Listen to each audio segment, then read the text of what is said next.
민주당 전당대회가 내일 결정나죠. 8월 2일 내일 결정이 나는데 다들 박찬대가 될 거라고 예상들 많이 했었어요, 사실은.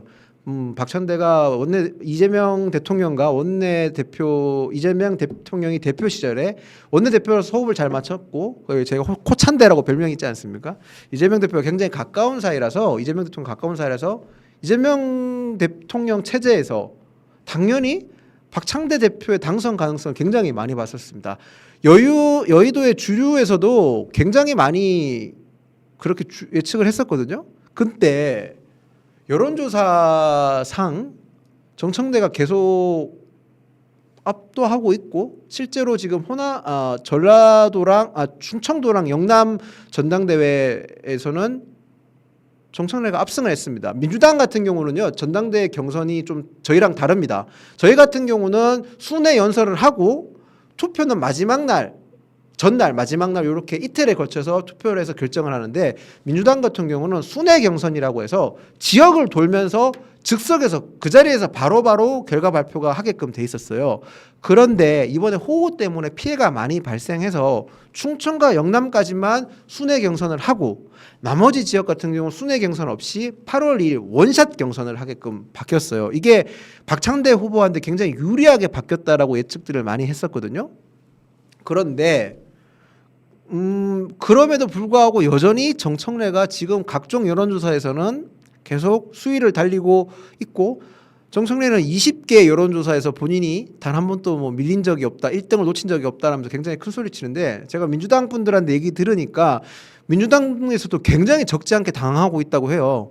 민주당의 현역 원내에서라든지 또 민주당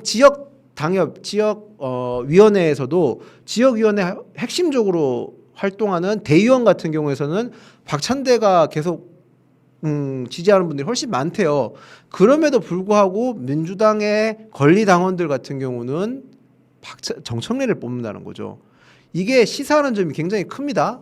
정청래 같은 경우는 지금 법을 바꿔서라도 정당 해산권을, 지금 저희 정당 해산권은 정부가 가지고 있는데 그러니까 국회에서 할 수 있게끔 지금 개정을 하려고 해요. 근데 이거는 제가 알기로는 개헌 사항인데 이걸 하더라고요. 굉장히 사실 오만한 겁니다. 우리 헌법에 위헌정당 해산은 헌법에 명시되어 있고요. 그 청구 주체는 정부로 되어 있습니다. 이게 왜 그런지 봐야죠. 왜 그렇게 되어 있겠어요?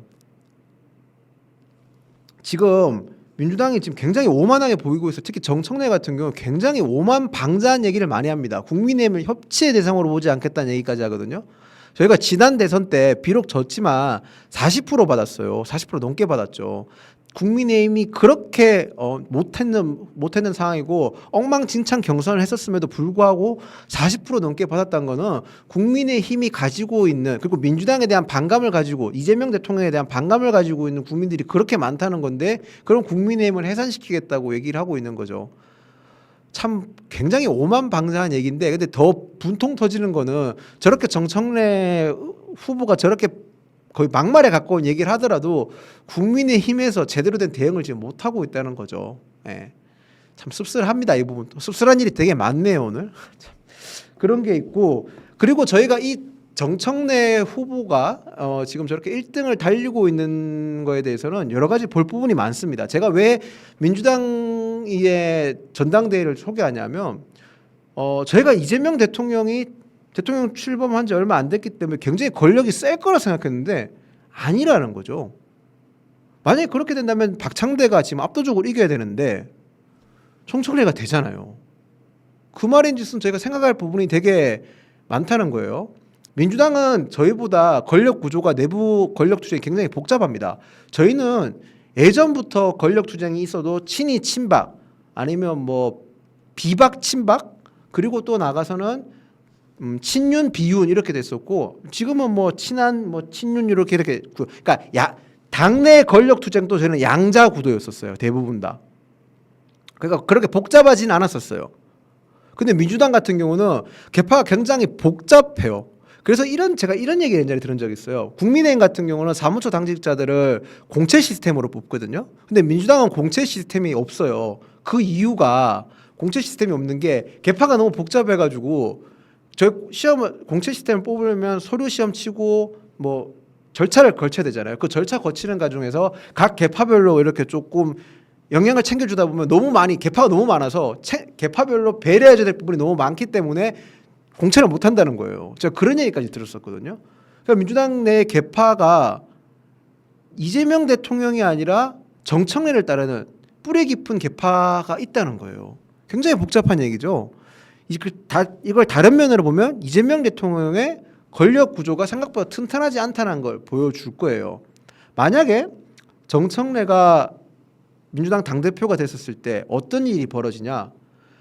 다음 지방선거 공천권을 가지겠죠. 민주당 입장에서는 다음 지방선거에 본인들이 압승할 가능성이 높기 때문에 많은 후보들이 나올 겁니다. 거기다가 민주당은 지금 지방 권력을 많이 뺏겼어요. 많이 뺏겼기 때문에 후보들이 더 굉장히 많이 나올 거고 지원자가 굉장히 많을 겁니다. 이렇게 되면 지방선거의 공천권을 가지고 있는 정청래의 입지가 굉장히 탄탄해질 겁니다. 이재명 대통령과 어찌 보면 다른 길을 갈 수도 있고 비록 정권 초이지만 공천권이 있는 당대표가 굉장히 세게 나올 수가 있게 돼 있어요. 왜 그러냐 하면 지금 김건희 특검에서 공천권을 지난번 지방선거 공천권을 대해서 또 지난번 재보궐선거 공천에 대해서 대통령이 개입한 걸 두고 수사를 하고 있잖아요. 만약에 이재명 대통령이 정청래 당대표에게 지방선거 공천권에서 개입하려고 그런다? 쉽지 않습니다. 어떻게 될지 몰라요. 정청래라는 사람은 예측 불가능한 사람이고 돌발 행동도 많이 하고 저희가 봤잖아요. 법사위에서 봤잖아요. 어떤 짓을 했는지 봤잖아요. 그렇기 때문에 굉장히 지금 복잡한 상황을 만들어낼 수 있어요. 정청래가. 제가 그래서 오늘 민주당 전당대회지만 소개하는 거예요. 저희가 정신만 잘 차리고 제대로 된 방향성으로 나아간다면 국민의힘이 어려운 상황을 돌파할 수 있는 여지가 보이긴 해요. 여지는 보이는데 실현될까는 모르겠네. 진짜 미치겠네. 죄송합니다. 심각한 얘기인데 웃어가지고. 그렇기 때문에 제가 오늘 얘기를 저희 당 전당대회가 아니지만 민주당 전당대회를 얘기를 드리는 거예요. 그렇기 때문에 말씀을 드리는 겁니다. 저는 그래서 내일이 어찌 보면 저희 당 전당대회보다 민주당 전당대회가 앞으로 전국에 특히 국민의힘에 보일 전당대회도 굉장히 많이 보일 거라 생각해요. 정청래가 만약에 당대표가 됐으면 정말로 국민의힘 해산을 시도할 겁니다. 네, 정말로 시도를 할 겁니다. 네, 저는 시도한다고 보입니다. 정말로. 네, 그렇기 때문에 저희가 그런 상황에서 저희 당 당원들께서 저는 조금 그런 점도 봐주셔야 될 부분이라 생각을 해요. 민주당은 정말 강성인 정청래가 돼서 국민의힘을 협치의 대상으로 보지 않는 당대표가 나와서 국민의힘 해산 시도를 할 텐데 그 해산 시도에 대응할 수 있는 유일한 카드는 계엄 당시 때 계엄에 반대 투표를 했던 분들, 계엄 해체 앞장섰던 분들이 국민의힘은 친한계들이고 한동훈 대표였지 않습니까? 저희가 유일하게 방어 내세울 수 있는 수단인 거예요. 그런데 그런 수단을 우리 스스로 걷어차면서 더 오른쪽으로 간다? 저는 그렇게 되는 거를 저희 당 당원분들께서 제대로 봐야 된다고 생각을 합니다. 그렇기 때문에 이번에 당대표 선거의 결과가 결과뿐만 아니라 득표율도 굉장히 중요하다는 점을 말씀을 드리는 겁니다. 이게 자칫 잘못했었을 때는 굉장히 우려가 된다는 점을 저희 당 당원분들께서는 명확하게 봐야 된다는 점을 말씀드리기 위해서 제가 민주당 전당대회까지 얘기를 드리는 겁니다. 제가 조금 혼자 진행을 하게 되면서 어떤 얘기를 제가 조금 더 드릴 수 있을까? 아무래도 백성문 변호사님은 법조인으로서의 법조인 식견을 가지고 굉장히 자세한 얘기를 하면서 좀 전문성을 가지고 시청자분들께 설명을 잘 해주셨고, 뭐 윤희석 수석님께서는 뭐 말할 것도 없이 정치 평론에 있어서만큼은 우리나라에서 거의 탑 티어지 않습니까? 그래서 되게 자세하고 상세한 얘기 그리고 또 많은 얘기들을 해주실 수 있어서 제가 유석숙님이나 백성문 변호사님에 비했을 때 어떤 부분을 조금 더 말씀을 드려야 이렇게 보시는 시청자분들께 조금 더 얘기를 드릴 수 있을까 되게 혼자서 생각을 많이 해봤어요. 그래서 쭉 생각을 해보니까 제가 사회조사 분석사거든요. 이미 저 방송에서도 여러 차례 얘기해서 아실 분은 아시겠지만 사회조사 분석사라는 게 나름 국가기술 자격증입니다. 이게 국가기술 자격증이고 통계 관련돼서 여론조사 관련돼서는 국가가 가지고 있는 국가에서 시험 쳐서 뜯는 자격증이거든요. 제가 그래서 제 사회조사 분석사니까 이런 여론조사를 통해서 조금 더 전문성을 가지고 설명을 해드리면서 시청자분들께 좀 전문성을 가지고 말씀을 드리려고 해요. 앞으로 제가 뭐 어떻게 와수다가 진행될지는 모르겠지만 제가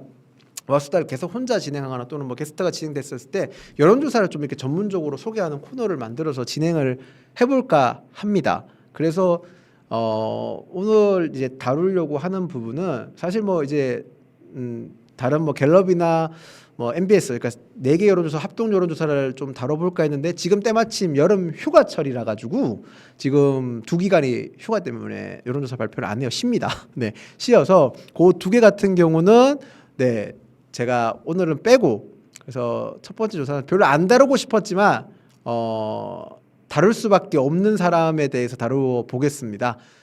펀앤마이크가 여론조사 공정에 의뢰했었고요. 2월 2일부터 3일, 즉 일요일부터 월요일까지 조사가 진행됐습니다. 2월 달이니까 다들 기억이 안 나실 텐데 이때가 어떤 일이 있었냐면 당시에 이제 헌법재판소에서 윤석열 대통령 탄핵 심판 날을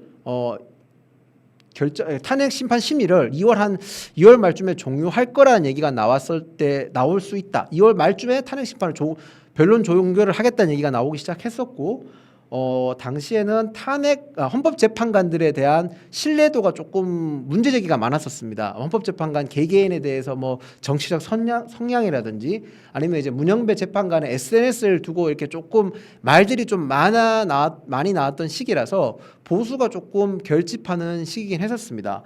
그때 당시 윤석열 대통령 지지도가 51% 나왔던 거 전한계 씨 말 맞습니다. 팩트가 맞고 저의 해당 여론조사 공정이 됐던 여론조사에서는 국민의힘 지지율이 49.3% 민주당이 37.1%가 나왔습니다. 네, 자 그러면 이 여론조사를 신뢰할 수 있느냐라는 문제가 생기죠. 제가 당시에 뭐 여론조사의 질문 문항을 두고 되게 말들이 많았어요. 왜냐하면 뭐 질문 문항에 뭐 문영배 재판관을 신뢰하느냐, 뭐 이미선 재판관의 정치적 성향 어때 그런 질문들이 많았기 때문에 당시에도 문제가 많았지만. 제가 그걸 구체적으로 언급하지는 않는 이유는 어쨌든 중앙선거관리위원회 여론조사 심의위원회에 등록이 되어 있는 여론조사이기 때문에 그 여론조사의 질문 문항을 두고 신뢰성을 제기하며 다른 반론이 나와 있어요. 이거 여론조사 심의위원회 홈페이지에 등록되어 있는 여론조사다라고 얘기하기 때문에 제가 그걸로 반론 드리는 게 아니라 다른 걸 통해서 반론 드리겠습니다. 자, PD님 다음 PPT 보여주시겠어요? 네. 같은 여론조사 기간 공정이고요. 비슷한 시기에 실시된 여론조사입니다. 2월 3일부터 4일간 실시된 여론조사입니다. 데일리안이 의뢰했고 조사기간은 같은 여론조사 공정입니다. 펀앤마이크가 조사한 여론조사에서는 무려 정당 지지율이 12% 차이 납니다. 그런데 같은 조사기간인 공정에서 조사했고 같은 시기에 같은 방식으로 조사한 여론조사에서는 오히려 민주당이 0.4% 앞서는 걸로 나옵니다. 그죠? 이상하지 않습니까? 같은 기간에서 조사했고 비슷한 시기에 같은 방식으로 조사했는데 정당 지지율 차이가 굉장히 많이 납니다. 뭔가 조금 이상해 보이지 않습니까? 데일리안이 조사했는 기간 같은 경우는 오차 범위 내에 여론조사 정당 지지율이 나왔는데 펀앤마이크 조사에서는 오차 범위를 벗어난 조사 결과가 나왔습니다. 자, 이렇게 되면 어느 조사가 틀렸다고 보는 게 맞을지 저희가 생각을 해봐야 되는 겁니다. 분명한 사실은 여기서 저 2개의 여론조사를 봤었을 때는 두 여론조사 중에 한 가지 여론조사는 속칭 저희 여론조사 업체에서 말씀드리는 건 틴조사라고 보는 게 맞습니다. T였다는 표현이 어떤 거냐? 표본이 그러니까 여론조사 전화 받는 사람들이 조사 응답자들이 조금 편향성을 가지고 있다고 보는 게 맞습니다. 근데 그렇게 분석하는 게 맞다고 보는 거죠. 확실히 이건 누가 봐도 한쪽 여론조사는 잘못된 거라고 보는 게, 잘못됐다기보다는 좀 편향성 가졌다거나 조금 이상하다고 보는 게 맞지 않겠습니까? 자, 또 이렇게 두 개 비교하면 펀앤마이크 조사가 더 맞다고 주장할 수도 있어요. 그죠? 제가 그래서 같은 시기에 어떤 조사 결과가 있었는지 준비했습니다. 피디님 다음 슬라이드 보여주시겠어요? 예, 비슷한 시기에 두 가지 조사를 제가 가지고 왔습니다. 두 가지 조사다. KPI 조사가 있고요. 그 다음에 뉴시스 조사가 있습니다. KPI 조사 같은 경우는요, 펀앤마이크 조사와 조사 시기도 일치하고요, 조사 방식도 일치하고, 조사 가중 방식, 즉 저희가 이제 가중 방식, 셀 가주와 린 가주, 이거 좀 제가 어려워서 내용을 뺐는데 조사 가중 방식까지 완벽하게 일치하는 게 저 KPI 조사입니다. 물론 조사 기간은 다르지만 그래서 제가 가지고 왔고요. 뉴시스 조사 같은 경우는 조사 일시는 조금 2월 1일부터 2일 날 이루어졌지만 조사 방식이나 조사 명수나 조사 기간은 조사 방식이라든지 표본 방식은 완전히 일치합니다. 자, 이 두 가지 조사를 봤었을 때 어떻습니까? KPI 조사 같은 경우는 국민의힘이 오히려 한 4% 정도 지는 걸로 나오고요. 뉴시스 조사 같은 경우는 국민의힘이 한 4% 정도 이기는 걸로 나옵니다. 그런데 저 같은 경우는 오차 범위 내에 있는 조사입니다. 그렇죠? 그렇게 봤었을 때 오차 범위 내에 있기 때문에 국민의힘과 민주당이 비슷하게 나온다고 표현해야 되는 겁니다. 자, 저희가 여기를 통해서 볼 수 있는 건 어떤 걸 볼 수 있냐? 제가 무슨 말씀을 드리고 싶냐? 당시에 지금 전한길 씨가 본인이 활동했었을 때 윤석열 대통령 50% 넘었고 정당 지지율은 국민의힘이 압도적으로 이겼다고 주장하는 여론조사는 크게 신빙성이 없다라고 보는 게 맞습니다. 네, 피디님 다음 여론조사 다음 PPT 보여주시겠어요? 자, 제가 노란색으로 표시했는 게 전한길 씨가 주장하는, 본인의 주장을 옹호할 때 쓰는 여론조사입니다. 세 가지를 동시에 놓고 보니까 확연하게 보이죠. 전한길 씨가 보였던 조사는 국민의힘이 월등히 앞섰지만 나머지 조사 같은 경우는 국민의힘과 민주당이 비슷한 게 나왔어요. 즉 이 말은 무슨 말이냐? 전한길 씨가 주장하는 조사는 팀 조사고 저 조사가 확실히 편향성이 있다는 겁니다. 네, 그거를 봐야 된다는 점 말씀드리겠습니다. 물론 저때 당시에 보수가 전반적으로 가표집되는 상황은 맞습니다만 전한길 씨가 본인의 타당성으로 주장하는 저 조사는 튀어도 너무 튄 조사라는 점을 말씀드리려고 갖고 왔습니다. 네, 제가 준비했던 건 여기까지고요. 피디님 요거 슬라이드는 꺼주셔도 될 것 같습니다. 제가 웬만하면 전한길 씨 저도 언급 안 하고 싶었어요. 그런데 저 여론조사를 가지고 본인들의 정당성을 가지고 있고 본인들이 했었을 때는 많이 뛰었다라고 주장을 해서 가지고 왔고요. 저는 더 화가 나는 거는 그분들 주장대로 따지면 저 때는 그러니까 논리가 그거였어요. 나라가 위기에 처했다. 더 아주 어려운 상황이라고 얘기했었거든요. 근데 잘 보세요. 그때보다 지금이 그분들 그 전한길 씨의 주장을 옹호하시는 분들 입장에서는 지금이 더 위기 상황 아니에요? 윤석열 전 대통령 지금 구속되어 있는 상태고, 그렇죠? 내란 특검 3개가 돌아가 있는 상태에서 굉장히 막 그분들 주장대로 하면 지금이 나라가 더 어려운 상황이잖아요. 그런데도 불구하고 지금은 지지율이 굉장히 낮게 나오는 거잖아요. 그러니까 저분들의 논리는 그냥 선택적 치사를 하는 거예요. 저는 그렇기 때문에 저희가 더 정신 차려야 되고 조금 더 관심을 더 가져야 된다고 생각을 합니다. 혼자서 막 진행하다 보니까 어떻게 진행했는지를 모르겠네요. 막 정신도 없고. 네. 그래서 제가 저렇게 준비했었고요. 제가 뭐 저렇게 여론조사 가지고 반론을 드리는 거는 저희가 전한길 씨 쪽이나 더 나가서 탄핵에 반대하고 계엄에 찬성하시는 분들에 대해서 조금 더 정교하게 반론을 해야 되기 때문에 준비했습니다. 아무래도 여론조사 수치나 저런 게 밝히는 게 조금 내용이 어렵다기보다 좀 제가 전달을 잘 못할 수도 있을 것 같아서 혼자서 어떻게 준비하면 좋을지 되게 고민을 많이 했거든요.